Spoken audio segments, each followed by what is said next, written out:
So continuing with side chains containing an acidic carboxylic group. If there is a presence of more than one carboxylic group, then that category of amino acid can be considered as acidic amino acid. For example, aspartic acid. There is a presence of two carboxylic group and its pKa value being 2.1. It can be considered under acidic carboxylic acid. For example, glutaric acid, which has got again two carboxylic system, it is having a pKa value of 2.2, is again considered under acidic carboxylic acid. Now, side chain containing a basic group, that means presence of more than one amino group. Now we can see here lysine NH2NH2. It is a part of a basic amino acid. When I come to arginine, it has got 1, 2, 3, 4 nitrogen and amino groups in general. That means it is a basic amino acid. Histidine, which is having a pyrrole type of system, it can be again considered under basic amino acid. I have already explained as to why arginine is the most basic group or most basic amino acid with a pKa value of 2.2 system. Now the next category of the classification is essential and non-essential amino acids. Now what are these essential amino acids? So many of the higher animals, however, are mostly deficient in the ability to synthesize all the amino acids, and they need to be taken for their protein synthesis. Hence they have to be part of the diet, and such amino acids, they come into the category of essential amino acids, which cannot be synthesized in the body and has to be taken through a diet. Such kind of amino acids can be said to be essential amino acids. Now examples are lysine and methionine system are said to be essential amino acids. Those amino acids which can be synthesized by all the living organisms, including plants and animals, they can be categorized under non-essential amino acid. Example being alanine, tyrosine, serine, proline. Now alanine, tyrosine, serine and proline, they fall under the category of non-essential amino acids which can be synthesized in the animal, plants and other organism system. They need not be taken through the diet. Now, based on the structures, we can say that amino acids can be considered as dipolar ions. Now, what is an amino acid? It is a system which is having NH2 and carboxylic group. In a dry solid state, the amino acid, they exist as a dipolar ions form in which the carboxylic group is present as a carboxylate ion, that is CO2 minus, and the amino group is present as a aminium ion, that is NH3 plus. Now these two systems can be considered under zwitterionic system. In an aqueous solution, an equilibrium exists between the dipolar ion and the anionic and cationic forms of an amino acid. Now let us see what is this. This is a cationic form. That means what? NH3 has been protonated, that is it has become NH3 plus in the presence of H3O plus and H plus. Now under basic system, what happens? A dipolar ion, that is now the carboxylate system and NH3 plus. Now this is the general structure which is present as the zwitterionic system. If it is protonated in the presence of an acidic environment, then it gets converted to a cationic form. Now under the basic condition, if I just treat it with OH minus, it has been converted in the presence of H3O plus.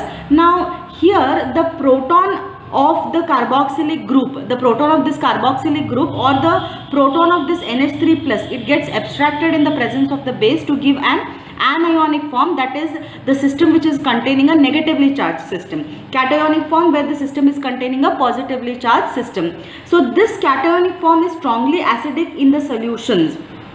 Anionic form is strongly basic in solution. Now this can be at pH 0 and this can be at pH 14. Now this is a neutral system which is present at a zwitterionic system.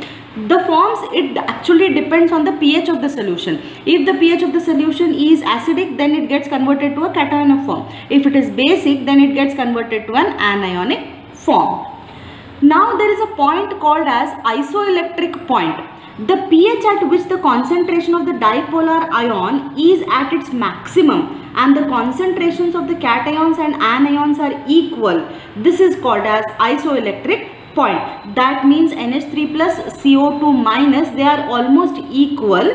That is cationic and anionic form. This cationic form, anionic form are almost equivalent. Such type of point is called as isoelectric point. Each amino acid has got a particular isoelectric point which is represented by Pi. Now this I is a superscript over here. Now what can we understand with this isoelectric point? That means at this point the concentration of the dipolar ions, that means the zwitterionic system is at its highest, or cationic form and anionic form both are present in an equal system. Now for example, valine has got an isoelectric point at 6, tryptophan has got an isoelectric point at 5.9. All the proteins, because they are formed by the monomers of an amino acids, they all have an isoelectric point. Now what are the consequences of this isoelectric point? Now alanine, if I put it under a strong acidic condition, because the NH2 gets protonated, it starts behaving as an alpha carboxylic acid, which can be compared through a propionic acid. Now this is because of the inductive effect of this NH3 plus. Now this NH3 plus, it starts behaving as an acidic behavior. So this is one of the consequences of an isoelectric point. Now how to calculate this isoelectric point? Now if I know the pKa value of both cationic form and anionic form. Now let us consider that this is a general amino acid. This is its zwitterionic form. Under basic condition, this is a system which is an anionic form. This system is an cationic form. If I know the pKa values of these two systems, the cationic form pKa value is 2.3, pKa2 value is the value of 9.2 for the anionic form. Now Pi is equal to half of 2.3 plus 9.2. If I just calculate this, I will be getting the system at almost 5.75, which is approximately 6.0. This is how we calculate the isoelectric point. Now this is generally made to understand whether the amino acid in the acidic condition or in the basic condition, whether it is going to behave as an acidic system or it is going to behave as a basic system. Now here there is an equation called as Henderson-Hasselbalch equation. For an acid and its conjugate base A minus, that is acid HA and its conjugate base A minus, when HA is equal to A minus, that means this acid is equal to its base, its conjugate base, then pH is equal to pKa. How can we prove this? pKa is equal to pH plus log of acid upon its conjugate base. Therefore, when acid is half neutralized, that means after the acid is almost half neutralized, HA is equal to A, that means it is equivalent. Now the conjugate base and the acid are now equivalent. Log of HA divided by A, HA is equal to A minus. A minus itself, that is the conjugate base, which becomes 0. Hence pH is equal to pKa. Now this can be easily applicable to the amino acidic system.